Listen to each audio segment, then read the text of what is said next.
የትናችሁ ሁሉም መልካም ሁሉም አማን የሚገሉ ሰላም ነው። እግዚአብሔርን ውጭም አላችሁ ሀገርም ውስጥም አላችሁ ሰላማችሁ ብዙ ስትበልልኝ ቤተሰቦቼ እኔ ጋ ሁሉም ሰላም ነው። እግዚአብሔር ይመስገን።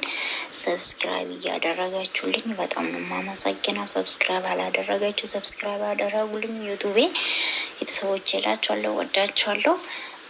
ዛሬ አንድ ነገር ላይ ላወራ ብዬ ነው። እሱ ወንድማችን ጃፈር ኮሜዲ የሚባል ፈረንሳይ ሀገር ያለ ወንድማችን ኢትዮጵያኖች ድምፅ ሆኑልኝ፣ እርዱኝ በጸሎታችሁ በድዋይ ብሎ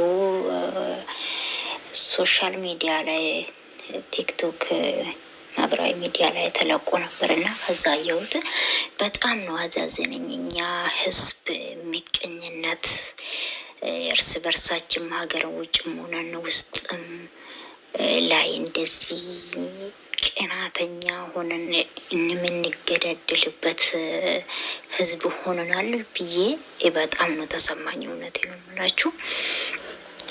በ26 ነው ወዲ ውስጥ ካሜራ ገብቶ የሚያየው ብሎ እያወራ ነበር። እውነት መናገር በጣም ጠብቄ ነበር አንድ ነገር። ይሄ ወንድማችን ላይ ምን ይሆናል? ምንድን ነው እሱ በሽታው? ያው በብዙ ጊዜ ስፖርት ስለምሰራው ይሄ ልጅ ወይም ወዱ ላይ አንድ ነገር ሆኖበት ነው ሽሩቱ ሆዶ ላይ እኛ ያው ወዳችን ላይ በጣም ብዙ ነገሮች ሂቃው ውስጡ ላይ አንድ ነገር ተሰብሮት ወይ ብዬ በጣም እያሰብኩት ነበር። እግዚአብሔር ይመስገን ይሄ ነገር የለም ተብሏል እና ምንም ነገር አልተገኘም።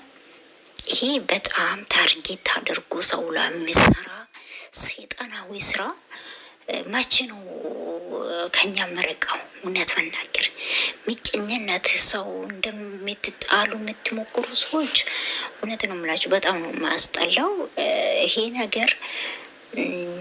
ሰው በሰው ላይ የሚሰራው ይሄ በጸሎት ነው የምነቀለው እንጂ በመድኃኒት ወይም ለዶክተር አይደለም። እና ወደ ዱሃይ ማድረግ ወደ ጸሎት ምዕራፍ መሄድ ነው፣ ሌላ ነገር አይደለም። እና ወደ ጸበል ምናምን ነው ያው ወደ እግዚአብሔር እጁ ማዘርጋት ነው።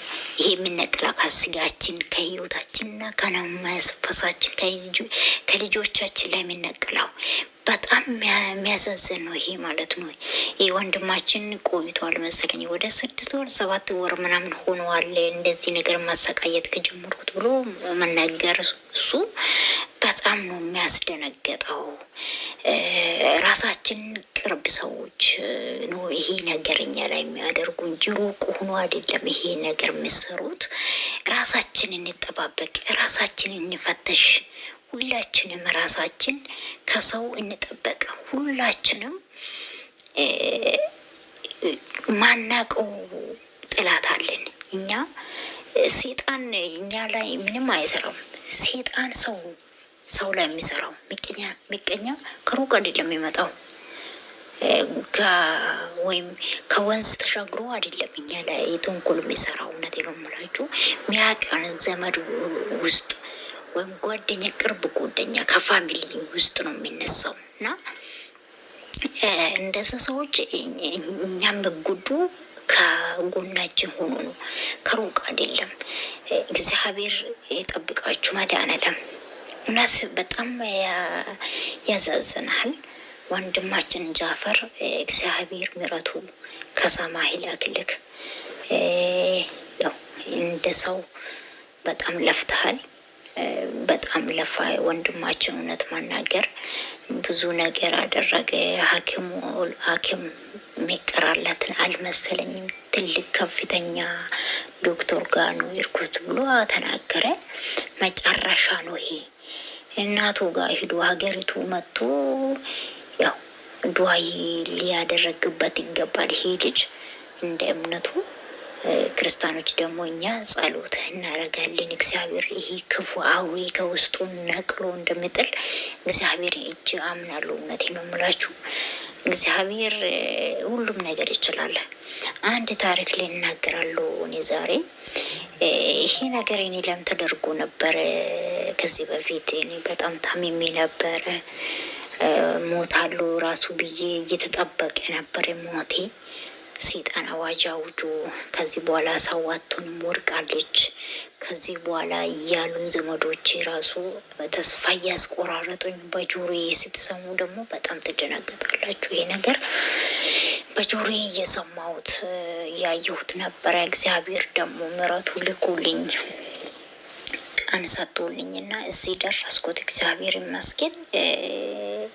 ክፉ ራሱ ነው የሚወርቀው፣ ክፋት የሚሰራ እግዚአብሔር ቀን ሰጥቶልኛል ዛሬ መድረሴ እግዚአብሔርን አመሰግናለሁ። እውነት ይሄ የሚወርቀው በጉልበቴ አይደለም፣ ማሄድኩበት ቦታ የለም። እውነት ነው የምላችሁ ቤተሰቦቼ፣ አባቴ ከኔ ጋር ብዙ መከራ አይቷል። ብዙ ቦታ ረገጠ፣ ብዙ ቦታ ጸበል ማልሄድበት ገዳም የለንም እና እግዚአብሔር ደግሞ አንድ ቀን በቃሽ ብሎ ከህይወቴ ላይ ነቀለ።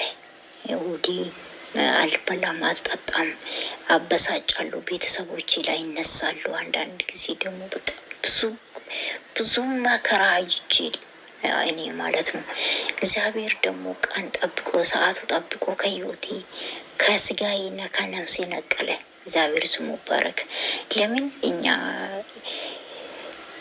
ከኛ በላይ እግዚአብሔር አይሰጠንም።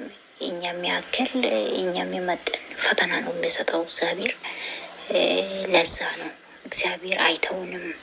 ፈተና ውስጥም ከፈተና ውጭም እግዚአብሔር ሁልጊዜ ከኛ ጋር ነው። አባቱ ልጁ አይጥልም። እኛ እሱ ለኝ አባታችን አይጥልንም። ምንም ማንም ረሳ ይችላል። እናትም አባትም ሊረሱን ይችላሉ እና እግዚአብሔር ማይረሳን አምላክ ነው አለን። ነገ እግዚአብሔር እኔም ያወጣኝ ከዛ መከራ፣ ከዛ ጭንቀት፣ ከዛ ህመም፣ ከዛ ወከባ አንተም ያወጣል። አትፍራ ወንድሜ። እውነት ነው የምላችሁ። እኔ የሄድኩበት ሐኪም ዶክተር በጣም ጉበዝ ሐኪም የሚባል ነበር በዛ ሰዓት። እዛ አካባቢ ምንኛ ነው ብዬ ከዶክተሩ ጋር ግብ ውስጥ ገባው ነበር እኔ ማለት ነው። ለምን አትናገረኝም ሆይ እኔ እያመመኝ ችግሬ ለምን አትናገረኝም ሆይ? ምንም ነገር ደምሽ ውስጥ ህመም የለም። ሌላ ቦታም ሄጄ ነበረ። ምንም ነገር ሰውነትሽ ውስጥ በሽታ አልተገኘም። ሰውነትሽ ውስጥ ምንም በሽታ የለም። ምግብ በደንብ ቢ፣ ውሃ ጠጭ ተብሎ ተናገረኝ። ሌላ ነገር ምንም አልተገኘም። ስጋዬ ውስጥም ደሜ ውስጥም አጥንቴ ውስጥም። ስለዚህ በጣም ከፍተኛ ማውጣት ከቤት ማውጣት ራሱ እየፈራው ሰው ምላስ ነበርና ልጅነቴ ጠፋ። ፊዚካሊ ሸሸ፣ ስጋዬ ሄዴ፣ ሁሉም ነገሬ አጥንት ብቻ ቆሞ ቀራና በዛ ሰዓት ብዙ እውነት መናገር እኔ መናገር የራሱ ዛሬ ቆሜ እግዚአብሔርን አመሰግናለሁ። ስለዚህ አትፍራ ወንድማችን፣ እግዚአብሔር ይመህራል። ጸሎት አድርጉ፣ ሁላችሁም ዱአ አድርጉ እላችኋለሁ ቤተሰቦቼ። ሰብስክራይብ አላደረጋችሁም ሰብስክራይብ አድርጉልኝ፣ አትረሱ ሰብስክራይብ ማድረግ እላችኋለሁ። ወዳችኋለሁ።